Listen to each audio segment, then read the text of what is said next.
Welcome to our first Wellness Wednesday.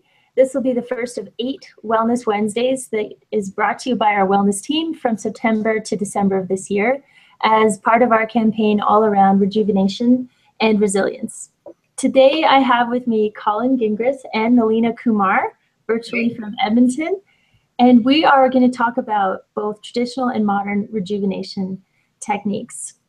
First off, Colin, tell us a little bit about who you are and what your role is. Sure. I actually just started a new role at ATB. I'm in week 3, which is very exciting. So I support the Treasury and Payment Solutions team. Also known as TAPS. Yep. And I do marketing and communications for them. Great. Yeah. Congratulations. Thank you. Yeah, very exciting. And the reason you're here today is I happen to know about your passion for meditation. So let's go way back. How did you first hear about meditation? Yeah, well, I think I started seeing all the articles and all the science that had sort of started just coming out about meditation. It caught my interest. And I think this is maybe a common story with people in meditation. I tried it and found that I don't think I liked it that much. So I tried it for about 3 weeks, tried making the part of my life, and it just didn't pan out. So. Okay, so then something happened along the journey because now I know how interested and how foundational this is for you. So what happened after that? Yeah, so about a year later, I ran into a book. It's called 10% Happier. Right. It's by Dan Harris. He's an ABC news anchor, so very high stress job. Yeah. And he has a very skeptical guide to meditation. Okay. And I kind of identified with that as well because I like the science. I like proof and evidence that, my time, this investment that I'm going to make is going to pay off. So that's how I kind of found that book, and that started me off into kind of the meditation world. Okay, and I know some of your answers because we've talked about this, but tell us more about the benefits of meditation, what you've experienced. Yeah, for me, there are really 2 core benefits that really attracted me, and that was focus and productivity. And that was just so important. There's goals and things on my list that I'd like to accomplish, both at work and outside of work. And then also awareness. So awareness of myself and awareness of others as well. So when I talk about awareness, I like to always tell the story of I've been meditating for about 3 months. Yep. So about 10 minutes every day or as much as I could fit that into my schedule. And it was Christmas time and I was visiting family. And as some of our viewers might know, family is particularly good at pushing buttons when they want to. Around the holidays. Yep.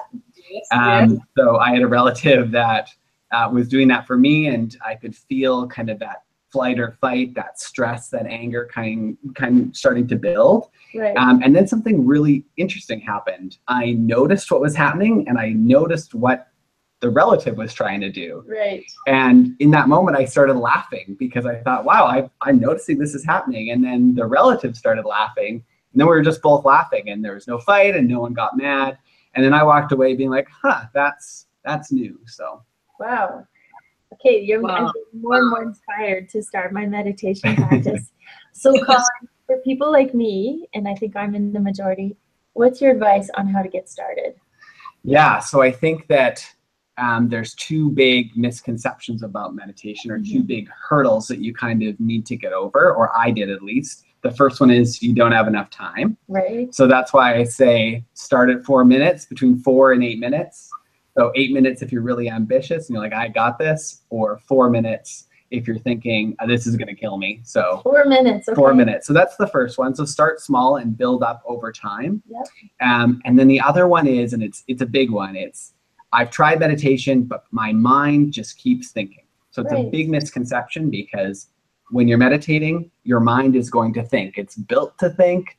It thinks because it's helpful for you to live your life. Yeah. So in meditation, you don't need to stop your mind from thinking. That is new for me because I think I've tried a little bit, maybe not for 3 weeks, 10 minutes a day, and I thought I was doing it wrong. So you're freeing me from this whole idea of failing at meditation. Yeah. So the first thing you do is you want to sit in a straight back chair. Okay. And what we do is we give the mind a job, because once you give the mind a job, it will start, playing a little nicely with you. So you sit and you focus on the breath. So It's very simple. As you breathe in your mind, you just say in, and as you breathe out, you say out. And that's all you do for that 4 to 8 minutes. But what happens very naturally is, in, out, and then all of a sudden you're like, oh, I didn't send that email to Mark that I was supposed to send. And what you do eventually is you catch that through this meditation mindfulness muscle, and you just bring it back to the breath. You haven't done anything wrong. In fact, that's success. When you catch yourself going off into another or doing another task in your mind, you just come back and you go in, out, and that's a successful cycle. And you'll find within 8 minutes that'll happen maybe 100, maybe even more times. And that just means that it's the right practice for you. So, and speaking of practice, so this is a great intro, great discussion. And now we can lead right into a little practice with Nalina. So Nalina, I know you've led meditation practices inside and outside ATB. So if you wouldn't mind, walk us beginners through some meditation. Okay. The important thing is there can you hear me? Yep. No echoing? No, it sounds great. Okay, wonderful. I'm hearing myself. Anyway, what I say to people is very similar to what Colin said. I tell people when they think that they don't have time, I say override that thought. Stop and say, ask yourself, why not? Do I not have 5 minutes? And see what the mind tells you. It won't have an answer. So I always say that, and then I always tell people that it is best to, if you want to make it into a habit, to do it at the same time, same place, every day, just 5 minutes or whatever number of minutes you can, right? So that way it gives the body and the mind that routine training that at this time, and then after a week you'll find as soon as you sit, it'll all calm down. That's what I have found. So I can certainly lead everyone through a meditation exercise. So I usually use the candle. This is a fake candle. If you have a real one, that's great. It's even more effective. But I use the candle because light removes darkness in the room. We know that. Until the sun comes out, we are in darkness. So the same way, the subconscious mind understands visualization, images, and symbolism. So through the symbolism of removing darkness through the candle, we're going to do that within us, suggest that we are removing darkness of anxiety, fear, and all that from within us, which causes us the stress. Also, a candle or any light, if you point it down sideways or even downwards, the flame is going to go up. That represents the symbolism of wisdom and insight. So, which is all very important for ATB because we are innovative, we are reimagining work, we are, this is the new way to be. We need to be present for us to be able to have that mind space. So let us begin, like Colin said earlier, to sit with your back straight, but not straining. If you have a back issue, you can lean. If you don't have to lean, it is better. Your energy flow will be even better. Fingers in this position, which is your thumb and forefinger touching. These are acupressure points that will activate your hormonal system. And we can talk about that if there is time. If not, it is available on the corporate wellness page on the intranet. So put it palms facing up on your lap. Shoulders and neck nicely relaxed. Now take a look at the candle, the virtual candle through your video that I'm holding. Notice everything about the candle. The light, the brightness, the shape, the different shades. Just keep gazing at it. Noticing the flicker. And gently close your eyes. You should be able to see the image of the candle in the middle of your eyebrows. shining brightly, beautiful cooling light. Take this light, let it flow down your nose and throat to your heart. When the light touches your heart, you can feel a beautiful tiny door open. And out of this door shines a very bright light, even brighter than the sun. This light is the light of your spirit that gives you life, that lets you breathe, walk, talk, think, be creative, and all the rest that we do because we are alive. This light is full of love, peace, and calmness, and it's enveloping all the parts of your chest. Feel this light go back up and take it back up to your forehead and feel it spread to every part of your brain, filling every one of those 100 billion neurons and glial cells with the light, love, and peace. Wherever there is light, there can be no darkness. It is as if you switched on a light and clarity came to light in your mind. All your thoughts, your stress, your anxiety and tension and the to-do list that you have just disappears in this clear, loving, bright mind full of positive energy. You think loving, kind thoughts, positive thoughts. You see the silver lining in every situation. Let the light touch your eyes. Because the light is from your spirit, it has the energy to heal. Your eyes have to last you throughout your lifetime. Till 80, 90, who knows how long each of us will live. Let these eyes be energized, and you see the good in you and the good in others around you. Feel the light spread to your ears. You listen with kindness, focus to everyone you speak to. Let the light fill your face, your nose, your lips, tongue, vocal cords. Your whole face is a beautiful ball of light. You speak soft, loving words, positive, kind words to everyone. Now feel the light spread to your neck and shoulders. If your shoulders and back of your neck are tensed, intentionally release the tension. Relax them. If you're carrying the weight of the world on your shoulders, in your mind, pick it up and put it down. Feel the light make you feel light as well. Not just bright light, but lightness. It is spreading down to your arms, all the way to your fingertips.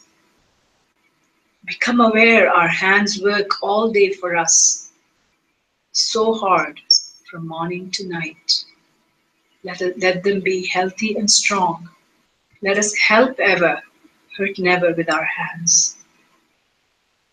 Feel the light now spread to your torso, your chest, your abdomen, all of your internal organs, very bright with this light from your heart, removing any toxins, darkness, pain, disease.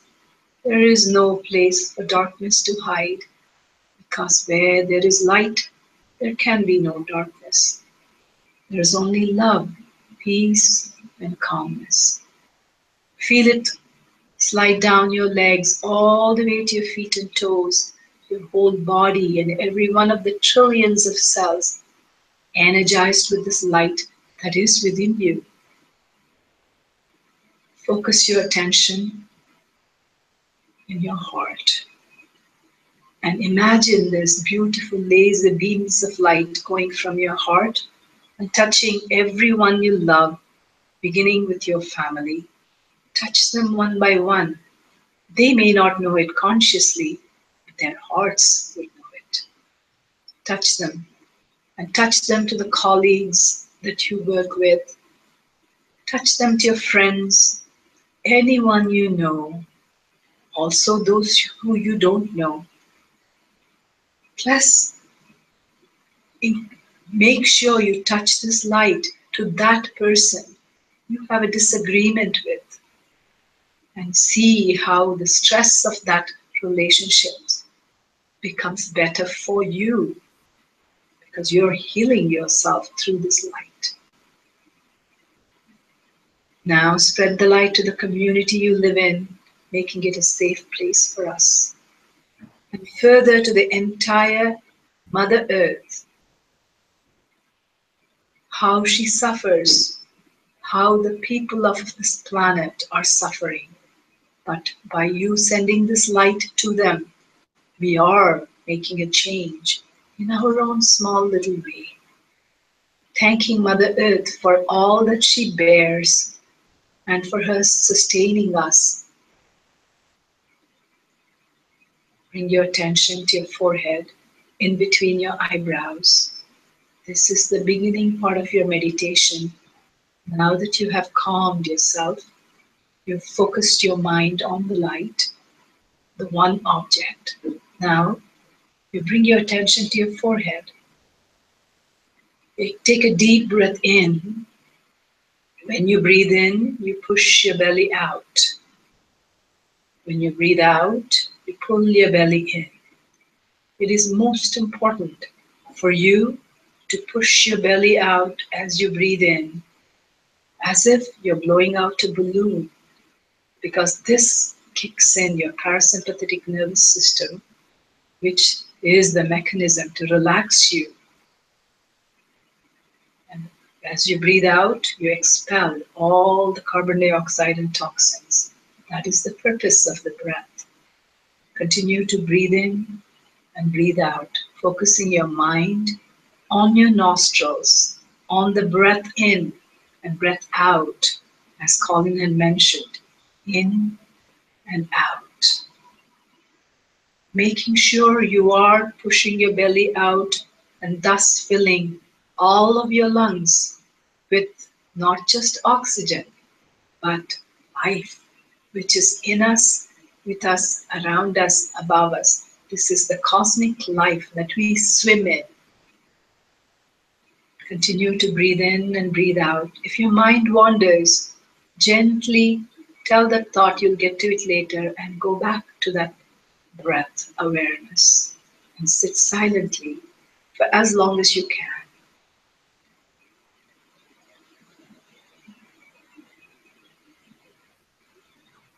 Nalina, thank you so much. How do you feel? Do you feel rejuvenated? Yes, I do. That's great. Thank you so much.